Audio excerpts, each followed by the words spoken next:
Na Prever FM, você começa o dia bem informado. Nós vamos conversar agora com o Dr. Guilherme Rocha, especialista em direito eleitoral. Afinal de contas, estamos vivendo uma semana teoricamente decisiva no julgamento do núcleo crucial, dos envolvidos no núcleo crucial da trama golpista de 8 de janeiro de 2023. Dr. Guilherme Rocha, bom dia, satisfação em tê-lo aqui no Primeiro Jornal. Aqui Márcio, André, Lourival e Ellen. Bom dia, doutor. Bom dia, Márcio. Bom dia a todos no estúdio e a todos os ouvintes também. Sempre um prazer enorme participar e contribuir aí com a discussão. Doutor Guilherme, existe a expectativa realmente que esta semana nós tenhamos o final deste julgamento? Sim, como você bem mencionou, Márcio, no início da fala, né? Essa é a semana decisiva, é a semana mais importante, podemos assim considerar, desde o início do julgamento, desde o início do processo, porque agora a gente, existe a expectativa, se não houver um pedido de vista, provavelmente nós concluiremos o julgamento na sexta-feira. Claro que pode haver recurso, né? Existem alguns recursos possíveis, mas na sexta-feira, e até houve um pedido do ministro Alexandre de Moraes, que é o relator do caso, para que se marcasse uma sessão extra essa semana. Então eles trabalharão na quinta, o Supremo não vai ter sessão, para que eles trabalhem nesse processo. Terça, quarta, quinta e sexta, para fazer com que cheguemos ao desfecho do caso. Depois do veredito, existe possibilidade de recurso? Existe sim, Márcio. As possibilidades de recurso são limitadas, mas elas existem. Basicamente, a gente está falando de dois recursos. Um que certamente será utilizado por todos os réus, que se chama embargos de declaração, prazo 5 dias. Então, depois de publicada a decisão, eles têm 5 dias para interpor esse recurso, mas aí já é um recurso que não muda o resultado do julgamento. Embargos de declaração é para esclarecer alguma omissão, contradição ou obscuridade da decisão, né? Então, esse recurso certamente será usado. E depois do julgamento desse recurso, aí a gente não dá para dizer agora se serão ou não cabíveis um segundo recurso, chamados embargos infringentes. Esse, Márcio, ele só é cabível se houver divergência nos votos dos ministros. São 5 votos, né? É preciso que haja absolvição por parte de pelo menos 2 ministros, é o que tem entendido o Supremo. E aí, nesse caso, o processo iria parar lá no plenário do STF para os 11 ministros julgarem. Perfeito. Nossa. Lourival. Aí vai ficar. Nossa, essa novela não termina nunca, né, doutor? Dessa forma. Olha, se a gente tiver, vamos imaginar aí um pedido de vista, se a gente tiver um pedido de vista e depois pensando esse recurso com alguém absolvendo e chegando ao plenário, pode ser que esse processo acabe ali muito próximo das eleições do ano que vem. É uma possibilidade. Se não tiver pedido de vista, não, ele não chega tão longe, não. Agora, o que os advogados da defesa dos 8 réus estão alegando que a delação do Mauro Cid, ex-assessor do Bolsonaro, é muito vaga. Mas não é só essa delação, né? Existem outros indícios, né, doutor? Existe. A convicção, né? E a partir do momento que os votos dos ministros forem divulgados, vai ser possível constatar que as condenações dos diferentes réus, elas são baseadas em vários elementos, né? Não vai haver uma condenação ali baseada exclusivamente na prova X, e aí não temos mais absolutamente nada, não. Há uma multiplicidade de provas em relação aos fatos. É natural que a gente veja absolvições.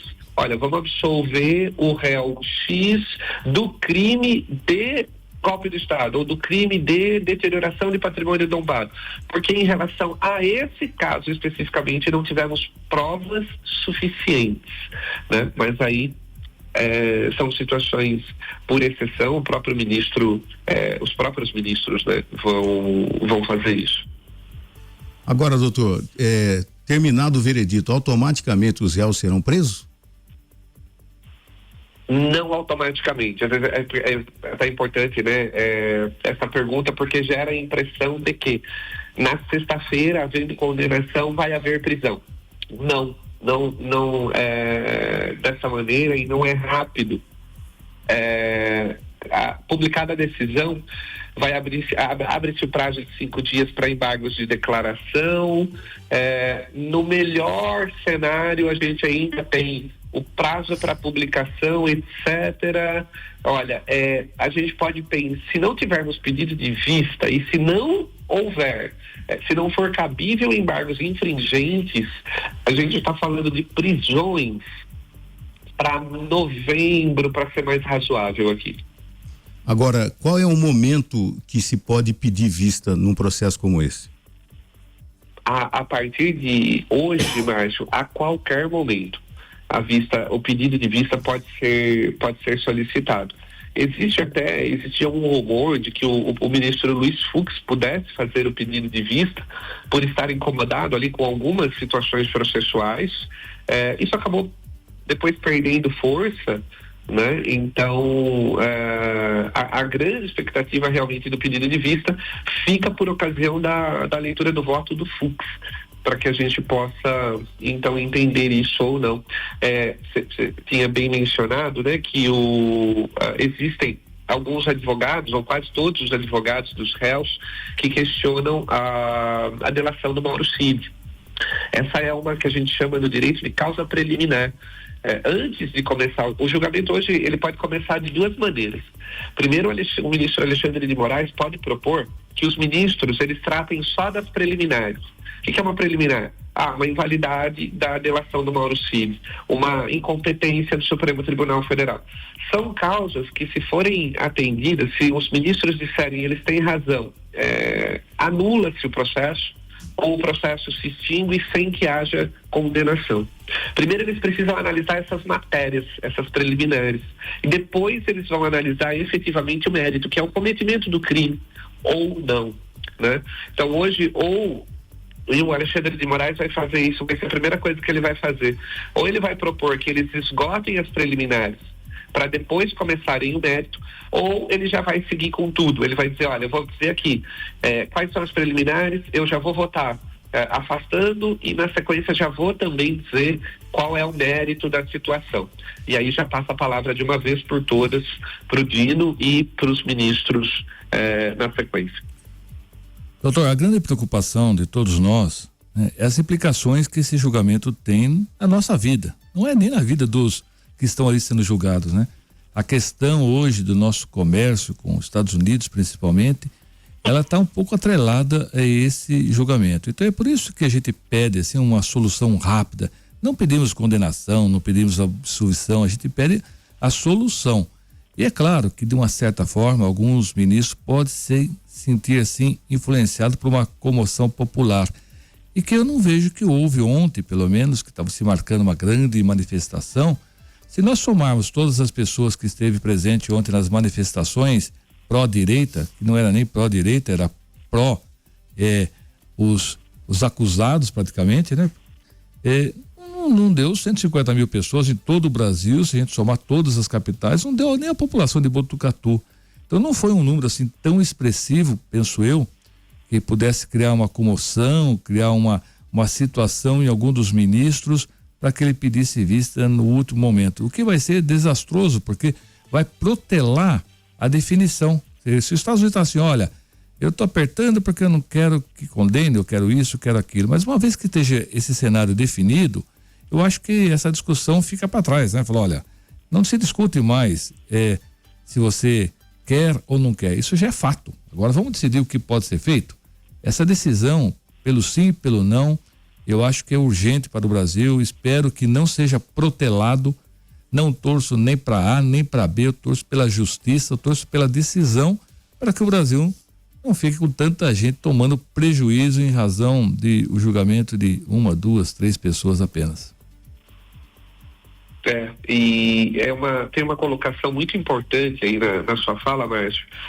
Enquanto nós não resolvermos isso, nós seguiremos com uma instabilidade, pelo menos quando a gente fala de política internacional, esse problema, nesse momento, essa relação bilateral e esses problemas com os Estados Unidos, eles acontecem, ficam em maior ou menor intensidade diariamente, porque não há um desfecho dessa situação, né? A motivação política, a menção ao ex-presidente Bolsonaro na carta que tratava das tarifas, isso evidenciou que é sobre isso que nós estamos falando. Hoje começa uma cúpula virtual dos BRICS. O Lula tem palavra, e ontem se falava sobre o cuidado com essa fala para que não haja ainda mais um enraivecimento, né, ali de Estados Unidos com o Brasil, e que essa reciprocidade de ataques ela possa diminuir, para que, como você disse, a nossa economia possa voltar a trabalhar, para que definido esse caso de uma vez por todas, a vida econômica, política e social possa se encaminhar na normalidade, né? Agora, doutor, na próxima quinta-feira talvez seja um dos dias mais importantes, né? O relator Alexandre de Moraes, inclusive, aumentando o prazo da audiência, quer dizer, não tem hora para terminar na quinta-feira, mostrando que realmente, baseado no que o Lorival perguntou agora há pouco, para que se termine o quanto antes tudo isso, né, doutor? Isso é importantíssimo. É importante por todos esses fatores que nós acabamos de mencionar, mas é importante também para os ministros do Supremo Tribunal Federal. Não há dúvida de que nesse momento a vida deles e das famílias respectivas está centralizada nesse caso. Então é uma dedicação integral. A gente pode notar, o próprio Supremo Tribunal Federal não vai ter sessão quinta-feira. Quantos processos não serão pautados na quinta, porque a gente tem esse julgamento? Precisa encerrar, precisa julgar, tomara que não haja um pedido de vista, porque aí a gente consegue encerrar isso um pouco antes, né? Alguns meses antes, lembrando que o pedido de vista, se ele for solicitado, o ministro que o solicita pode ficar com o processo por até 90 dias, então é bastante tempo, né? Agora, ontem nas comemorações ao Dia da Independência, muita gente, a grande imprensa, questionava que no palanque oficial das autoridades, nenhum ministro do STF se fez presente. Eu achei muito interessante isso, de não estarem mesmo. Por quê? Vão imaginar que os ministros do STF estão alinhados com o governo. A não presença deles foi fundamental para o dia de ontem, inclusive para o julgamento, não, doutor? Eu concordo totalmente. Eu acho que os ministros do Supremo Tribunal Federal, embora sejam sabidamente nomeados pelo presidente da República, de acordo com alinhamentos que o presidente da República tem, alinhamentos ideológicos, eu digo, esse afastamento depois da nomeação é fundamental. E ontem a presença, ainda que fosse ali em Brasília, nos eventos oficiais, olha, eles estariam ao lado do presidente Lula. E é claro que nós estamos falando de uma nova disputa Lula-Bolsonaro. Então, essa ausência de qualquer manifestação, de qualquer lado, de qualquer comemoração, também me agrada muito, sem dúvida. Doutor Guilherme Rocha, mais uma vez agradecemos a sua participação aqui no Primeiro Jornal. Esta semana vamos requisitar a sua participação outras vezes, afinal de contas, uma semana decisiva desse julgamento do núcleo crucial dos atos golpistas de 8 de janeiro. Muito obrigado, doutor Guilherme, um bom dia e agradecemos mais uma vez, viu? Sou eu quem agradece, Márcio, muito obrigado, sempre um prazer e um ótimo trabalho aí para a equipe do estúdio, para os ouvintes. Até a próxima, um abraço. Até a próxima, obrigado. Você ouviu Primeiro Jornal, Prefeira FM.